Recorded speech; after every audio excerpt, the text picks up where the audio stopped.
A pesar de una vida llena de tragedias, Freddie Freeman ha sido conocido durante mucho tiempo como el pelotero más amable de las grandes ligas, que da las mejores pláticas en primera base e incluso los jugadores lo llaman el amigable Freeman. En 2020, Freddie tenía programado jugar un partido a las 6:05 de la tarde en Washington, D.C. Esa mañana tomó un vuelo a casa, a Atlanta, y se quedó ahí durante 2 horas. Luego, tomó un vuelo de regreso a D.C. a tiempo para el juego. Y esto solo para poder ir a la práctica de bateo de té de su hijo. Freeman fue votado como el jugador de cuadro más agradable para tener una conversación. De hecho, Bryce Harper ha comentado que es su jugador favorito para hablar en la inicial, porque platican de lo increíble que son sus esposas. Y solo hay una cosa en la tierra que Freddie ama más que a su esposa, y son sus hijos. Deja que ellos elijan su música de camino al plato.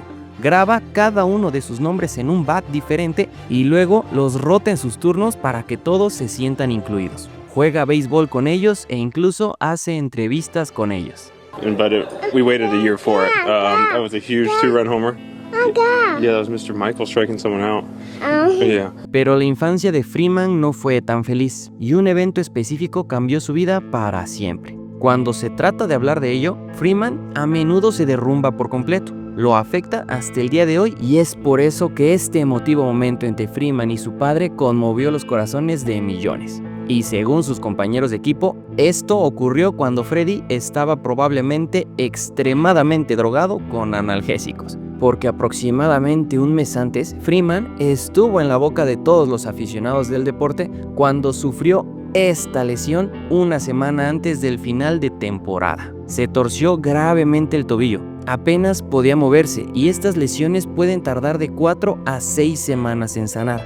Días antes de playoff, Freeman todavía estaba con una bota para caminar, pero le dijo a los medios en rueda de prensa que iba a intentar jugar.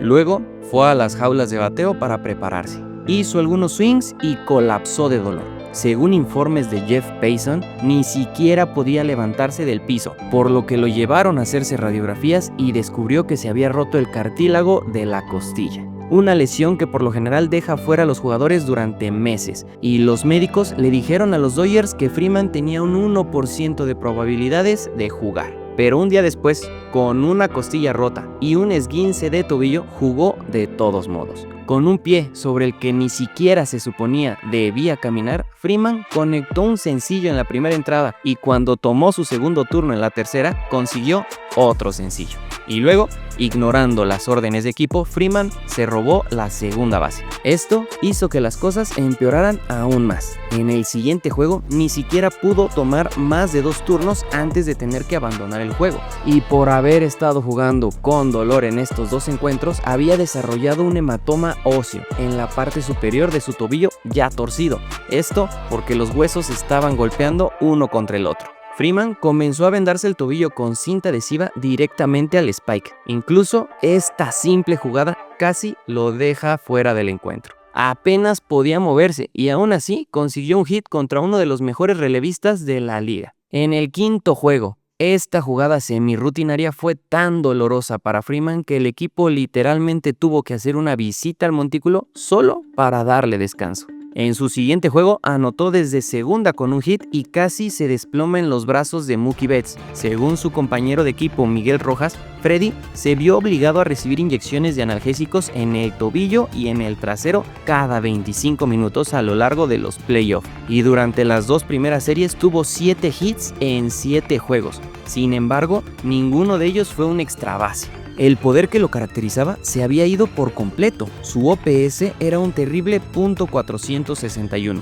y el manager sentó a Freeman varios juegos debido a esta lesión. Incluso hubieron preguntas sobre si debería o no estar en el roster para la Serie Mundial, pero en el primer juego, Freddie estaba en el line-up y en su primer turno al bat conectó un triple. Luego se fue de 3-0 en los siguientes 3 turnos y al final del encuentro, cuando los Dodgers se quedaron atrás en el marcador, en la 10ª entrada necesitaban anotar al menos una carrera para mantenerse vivos. Los Yankees solo necesitaban un out más para ganar este juego, así que deciden darle base intencional a Mookie Betts para poder enfrentarse a un lesionado Freddie Freeman.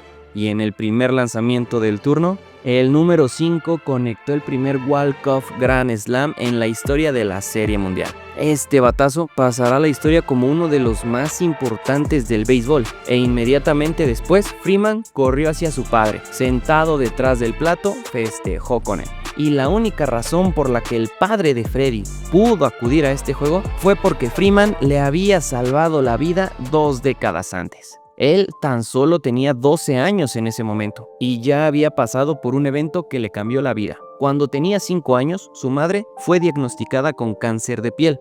Al principio fue solo un susto y la vida de Freeman volvió a la normalidad. 5 años más tarde el cáncer regresó. Freddie dejó temporalmente el béisbol y toda su vida la dedicó a pasar tiempo con su madre. Pero después de varios meses de tratamiento, ella falleció trágicamente. Tenía solo 10 años en ese momento y hasta el día de hoy casi todo lo que hace es para honrar a su madre. Usa manga larga para honrar su lucha contra el cáncer de piel. Usa un collar con un mechón de su cabello durante cada juego e incluso eligió jugar para el equipo de Canadá en lugar del equipo de Estados Unidos solo para honrar a su madre, quien era orgullosamente de una ciudad de las afueras de Toronto. Freddie tardó 6 meses después de la muerte para volver a jugar béisbol, pero cuando lo hizo instantáneamente se volvió a enamorar y rápidamente se convirtió en uno de los mejores jugadores en el área. Pero a los 12 años otra tragedia golpeó. Una noche, su padre comenzó a sentirse aturdido y débil. A Freddie esto no le gustó. Ya aplastado por la muerte de su madre, obligó a su papá a ir al hospital inmediatamente. Allí se enteraron que el padre de Freeman no solo tenía insuficiencia cardíaca congestiva, pero que si hubiera esperado y se hubiera ido a dormir esa noche como había planeado,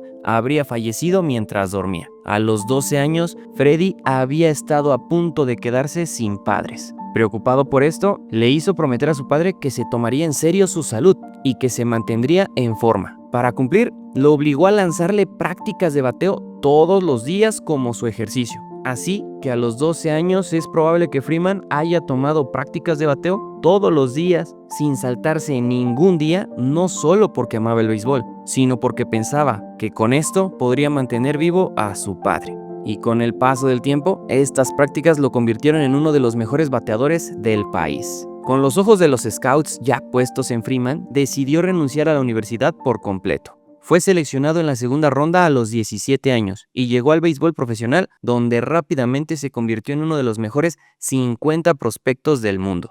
Navegó a través de las menores e hizo su debut en la MLB a los 20 años. En casi todas las organizaciones en la liga sería visto como el futuro de la franquicia, pero en los Bravos fue una segunda opción, al menos ante los ojos del público, y fue gracias a este tipo.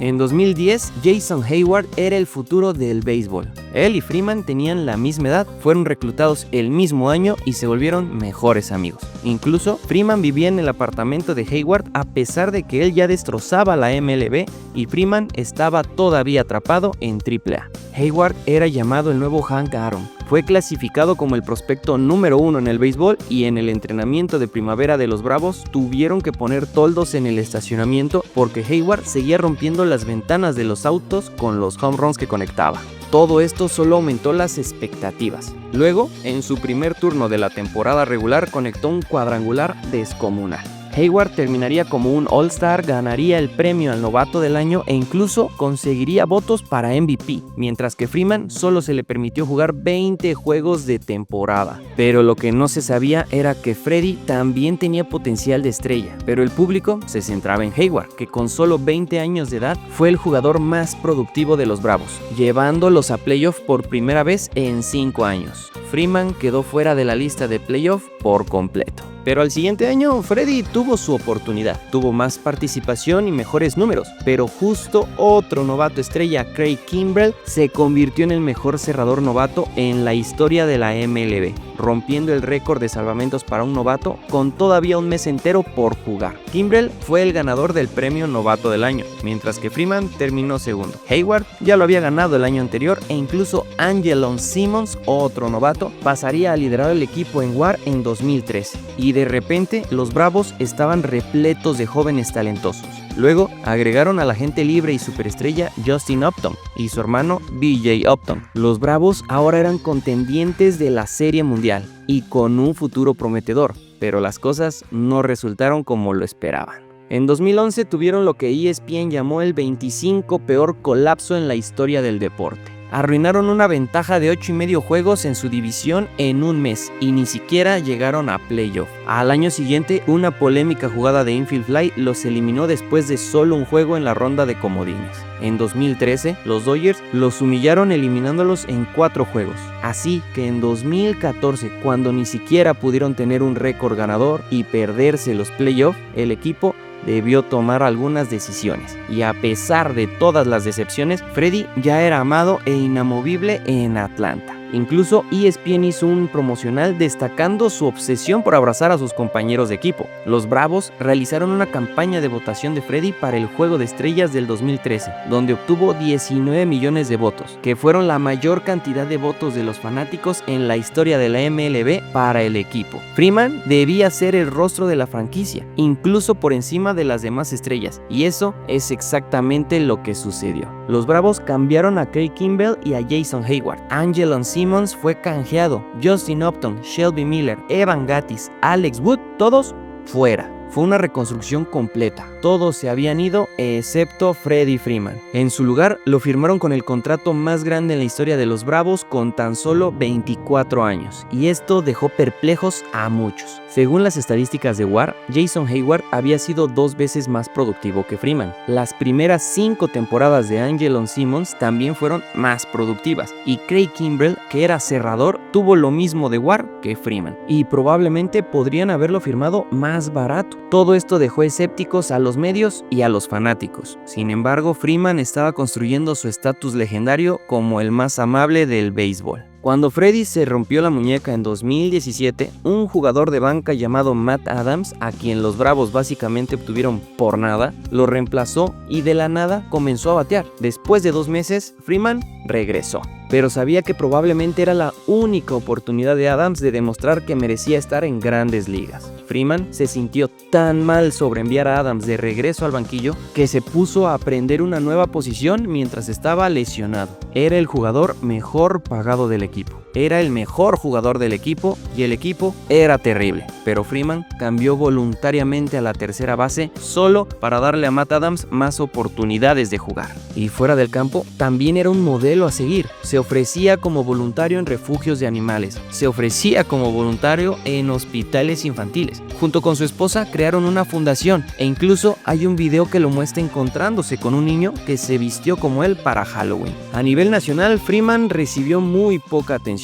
Entre 2014 y 2018, sin embargo, en Atlanta era amado por estar en un equipo sin posibilidades de ganar y franquicia tras franquicia llamaba a los Bravos tratando de canjear por Freeman. Hasta un ejecutivo de la Liga Nacional dijo en una ocasión que los Bravos cambiarían a cualquiera excepto a Freeman. El gerente general de los Bravos estuvo de acuerdo, diciendo que cuando los equipos intentan cambiar por Freddie, escuchan, pero realmente no escuchan. Y cuando este gerente fue despedido y posteriormente expulsado del béisbol después de hacer ofertas de contrato ilegales para jugadores latinos, el nuevo gerente general de los Bravos entró y dijo exactamente lo mismo con otras palabras. Esperamos que esté aquí toda su carrera. Freeman tenía claro que él quería ser Bravo para siempre, lo cual era muy leal, porque hasta este punto los Bravos habían decepcionado o habían sido completamente terribles cada año de su carrera. Pero en 2018 todo cambió. Primero fueron Dansby Swanson y Ozzie Albies, de 20 años. Luego llegó Ronald Acuña Jr. y también a los 20 años ganó el novato del año. Los lanzadores novatos Mike Soroka y Max Fried subieron y dominaron la liga. Después apareció otro novato, Austin Riley, y también respondió. De repente, esta nueva cosecha de jóvenes talentosos hizo que los Bravos volvieran a ser contendientes.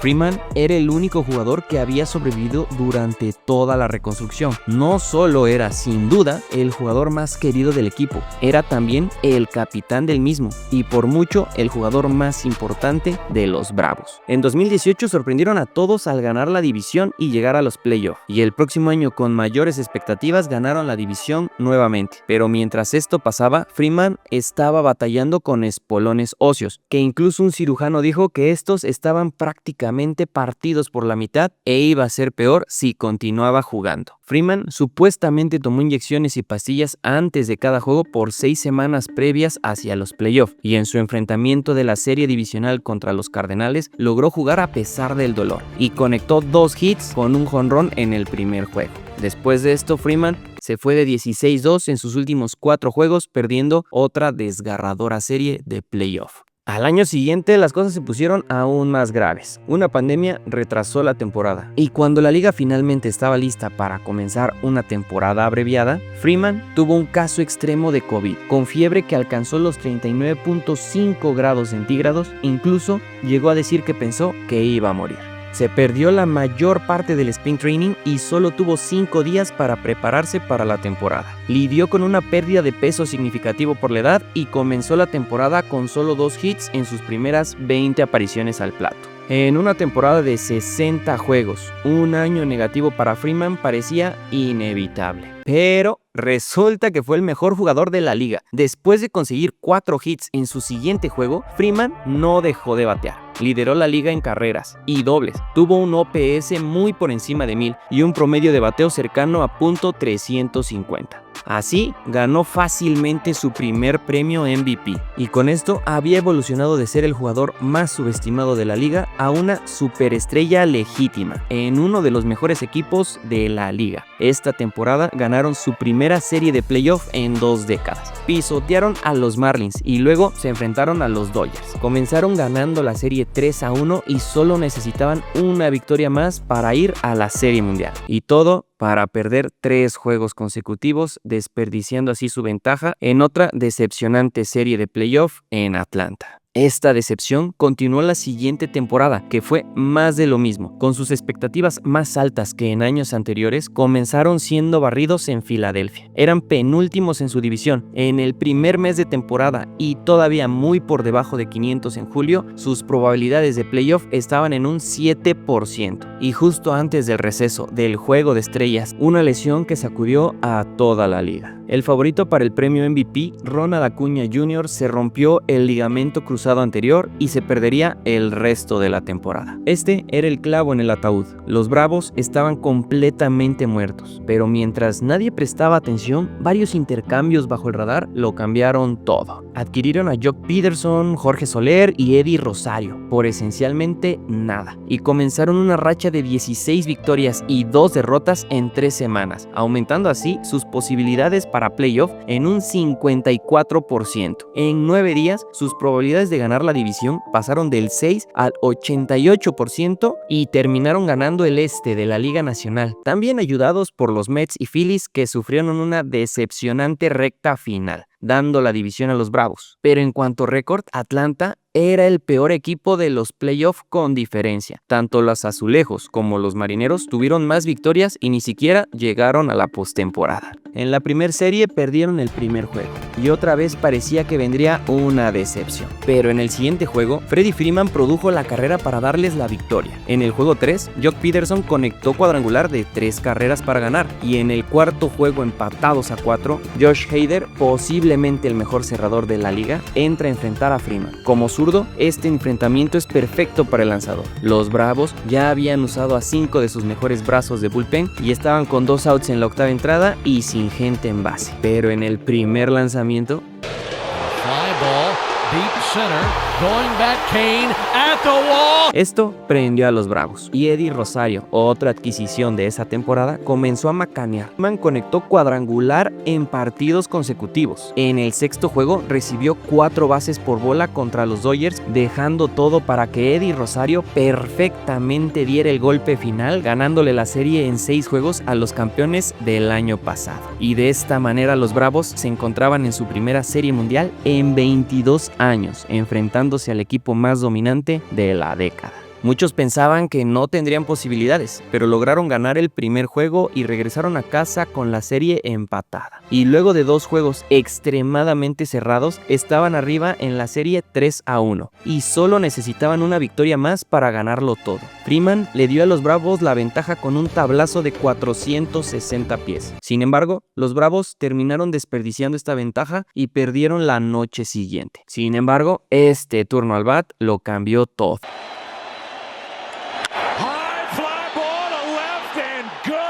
Jorge Soler, que también llegó de cambio a los Bravos, conectó el home run más importante de la serie para ganar el MVP. Y el propio Freddie Freeman pondría la cereza en el pastel con otro home run al final de ese encuentro. Su quinto de los playoffs, más que cualquier otro jugador de la liga esa temporada. Y después de atrapar el último out de la Serie Mundial, Freeman era oficialmente una leyenda de los Bravos. A los 20 años ayudó a cambiar la franquicia, soportó la decepción de la década de 2010 y se mantuvo en una reconstrucción cuando el equipo fue absolutamente terrible. Y luego ayudó siendo mentor de una nueva cosecha de talentos. Todo mientras formaba parte de 5 equipos All-Star, ganando 3 bates de plata, un guante de oro, terminando entre los 10 primeros en la votación de MVP 6 veces y ganando uno de estos premios. Y ahora había ayudado a ese equipo a ganar la Serie Mundial. Pero en realidad, en el segundo que atrapó ese último out, Freddie Freeman técnicamente ya no era un Bravo de Atlanta. Su contrato de 6 años había terminado. Freeman ahora era agente libre, pero no se sentía así. Se le veía en todas partes con un uniforme de los Bravos. Estaba en televisión, en el desfile, dando discursos, entrevistas, y un acuerdo para mantenerlo en Atlanta parecía inevitable. Los propios Bravos dijeron que querían renovarlo. El propio Freddie salió a decir públicamente que él quería seguir siendo un Bravo de Atlanta, y en el desfile de celebración, su compañero de equipo, Dansby Swanson, incluso usó su tiempo para hablar para decir lo obvio. Artículo tras artículo se decía que volvería con los Bravos. Un acuerdo se sentía inevitable, pero luego hubo un cierre patronal. Una disputa entre la liga y la asociación de jugadores amenazó con la temporada. Ambas partes lucharon públicamente y los jugadores y organizaciones ahora tenían prohibido comunicarse entre ellos, lo que significó que durante 3 largos meses Freddie Freeman y los Bravos de Atlanta no tuvieron reuniones ni negociaciones y estaban completamente en el limbo. El 1 de marzo, solo una semana antes del inicio de los entrenamientos de primavera, el cierre patronal finalmente se levantó. Las negociaciones entre equipos y agentes libres, que generalmente duran meses, ahora tenían que hacerse en una semana. Y una semana después, los Bravos se presentaron a los entrenamientos de primavera. Pero Freddie Freeman no. Él seguía en casa. No se había llegado a ningún acuerdo. Sin embargo, el mensaje en el campamento de los Bravos era claro. Desearían que Freeman estuviera ahí y confiaban en que un acuerdo llegaría pronto, pero detrás de escena se estaban quedando sin tiempo. El 12 de marzo, según los informes, el agente de Freddie le dio a los Bravos un ultimátum: firmarlo por 29 millones al año durante 6 años o darle 33 millones al año por 5 años. Si no aceptaban, Freeman firmaría con un equipo diferente. En ese momento la oferta de los Bravos supuestamente era alrededor de los 27 millones durante 5 años. Normalmente tendrían meses para resolver esto, pero con solo 5 días antes de que comenzaran los juegos de entrenamiento, los Bravos estaban vulnerables. Si otro equipo le ofrecía a Freeman un número que no estaban dispuestos a igualar, no solo perderían a Freeman, sino que no tendrían tiempo para reemplazarlo. Los otros talentosos primeras bases ya habían firmado. ¿Se arriesgarían a pasar de la producción a nivel MVP en la primera base a un nivel más bajo? La respuesta era que no, por lo que el 15 de marzo los Bravos sorprendieron a todos. Enviaron prospectos a los Atléticos de Oakland por el primera base All-Star Matt Olson. Era más joven que Freeman, venía de una mejor temporada que Freeman y era más barato que Freeman, firmándolo solo por 21 millones al año durante 8 años. Los Bravos dejaron en claro que Freeman no volvería, por lo que Freddie se iría a los Dodgers por 27 millones al año por 6 años. Esto era menos dinero del que los Bravos le habían ofrecido solo una semana antes. Freeman tenía claro que quería quedarse en Atlanta, pero terminó yendo a otro equipo por menos, y obviamente quedó dolido por eso. El gerente general de los Bravos hizo una entrevista llorando, hablando sobre tener que dejar que Freeman se fuera. Teniendo que salir a responder, Freddie dijo que vio la entrevista y que mejor no tocaría ese tema, infiriendo que no creía que esas lágrimas fueran genuinas. En Atlanta habían emociones encontradas. Los jugadores odiaban ver partir a Freeman, pero al mismo tiempo Matt Olson era un gran fichaje y posiblemente una mejora, y para hacer las cosas aún más complicadas, el jugador más grande de los Bravos en realidad parecía feliz que Freddie Freeman se hubiera ido. En un en vivo en Instagram en español, se le preguntó al jugador de los Bravos, Ronald Acuña, sobre la salida de Freeman. La respuesta fue traducida y publicada en Twitter, afirmando que Acuña dijo que no extrañaría a Freeman y que tenía fricciones con él, que era autoritario y no era alguien con quien pudiera hablar. Acuña Acuña afirmó que él nunca dijo esto, pero más y más traducciones de esta entrevista confirmaron que lo que él había dicho lo dijo en ese sentido y que él y Freddie tuvieron muchos enfrentamientos. Dijo que Freeman y otros veteranos aparentemente limpiaron a la fuerza las sombras negras de la cara de Acuña porque se había puesto demasiado y no lo dejaban usar gafas de sol en la parte superior de su gorra porque bloqueaba el logotipo de los Bravos. Freeman respondió estos comentarios diciendo que amaba a Ronald y que no había tensión entre ellos, que estas eran solo reglas de la organización que tenían que cumplir. Acuña diría más tarde que no pretendía ser irrespetuoso con Freeman, pero que no se arrepentía de lo que había dicho, y que si Freeman firmaba con otra organización, ¿por qué él debería extrañar a alguien que no estaba en su equipo? De repente, una parte de la base de fanáticos de los Bravos detestaba a Freddie Freeman. Este escándalo con Acuña lo mostró bajo una luz negativa, y cuando surgieron informes que afirmaban que su agente ofreció a los Bravos un ultimátum una semana antes de los entrenamientos de primavera y que terminaría ganando menos con Los Ángeles, muchos culparon a Freeman por no cerrar el trato. Freddie era uno de los jugadores más queridos en la historia de los Bravos, pero ahora, con su muy esperado regreso a Atlanta para una serie de temporada regular, hubo preguntas legítimas sobre si sería abucheado o no. Pero el 24 de junio, Freeman y los Dodgers se dirigieron a Atlanta. Antes de una conferencia de prensa previo al juego, Freeman ni siquiera pudo contener sus emociones lo suficiente como para hablar. Después de recuperarse, hizo una conferencia de prensa de 15 minutos y se derrumbó en varias ocasiones. Más tarde para el juego, se mostró un video tributo, el cual Freeman ni siquiera pudo ver y decidió esperar en el dugout. Luego fue llamado al campo, se le dio su anillo de Serie Mundial y dirigió unas palabras a los fanáticos de Atlanta. From the bottom of my heart, my family's heart, we thank you for the support that you've shown my family and I for the last 12 years. I know I got a different uniform on, but I still love each and every one of you guys. This is going to be hard, but we love you guys.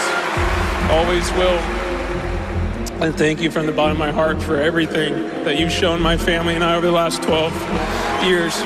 Cuando llegó al plato en la primera entrada, Freeman fue recibido con una enorme ovación de pie y no pudo contener las lágrimas. Terminó teniendo una gran serie, se fue de 12-4 con 3 bases por bola, pero con clips de él luciendo deprimido en el dugout, más los discursos y todas las emociones demostradas, muchos comenzaron a cuestionar cuánto Freeman quería estar en Los Ángeles. Más especulaciones se extendieron cuando Freddie despidió a su agente. No se dio ningún detalle. Sin embargo, muchos asumen que es debido a que no pudo cerrar el trato para que Freddie se quedara en Atlanta. Su propio compañero de equipo, Clayton Kershaw, salió a decir que esperaba que los Dodgers no estuvieran jugando un papel secundario y que ojalá Freddie realmente quisiera estar en Los Ángeles. Parecía obvio que Freddie prefería jugar para Atlanta, pero no se notó en su actuación. En su primer año en Los Ángeles terminó cuarto en votación para el MVP. Siguió con la temporada más productiva de su carrera, terminando tercero en la votación de este premio, y Freddie hizo de Los Ángeles su hogar. Pero de cara al 2024 no tenía idea que sería la temporada más desafiante de su carrera.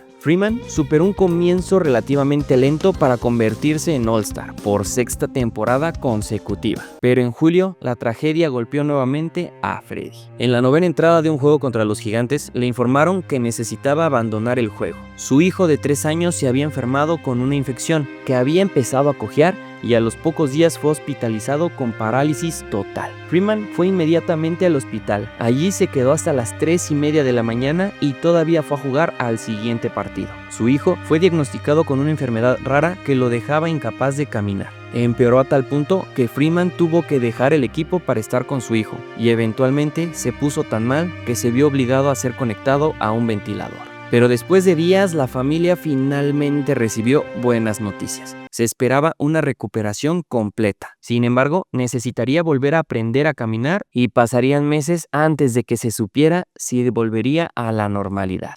Freeman volvió al equipo después de perderse 10 juegos y cuando regresó encontró a todo el equipo con camisetas que decían Max Fuerte, en apoyo a Freeman y su hijo. Recibió una emotiva ovación de pie en su primer turno al bat y unas semanas después, más tarde, regresó a Atlanta. El equipo le dio una donación para una organización benéfica que ayuda a niños con la misma enfermedad. Una semana después, Freeman se torció el tobillo y luego se rompió una costilla. Al entrar a los playoffs, parecía que el pelotero cargaba un gran peso sobre sus hombros. Sin embargo, justo al comienzo de la primera serie de playoffs, Freddie lanzó un video de su hijo Max caminando por primera vez desde su enfermedad. Así que en realidad, a pesar de las lesiones, esta podría haber sido la ocasión en la que Freddie Freeman había podido jugar béisbol de la manera más despreocupada en meses. Pasó por las 2 primeras rondas y luego conectó el batazo más importante de la temporada en el primer juego de la Serie Mundial. En el segundo, Freeman volvió al plato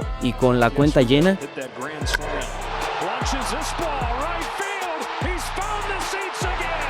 y cuando Freeman se presentó al plato por primera vez en el siguiente juego, y al día siguiente en su primer turno al bat,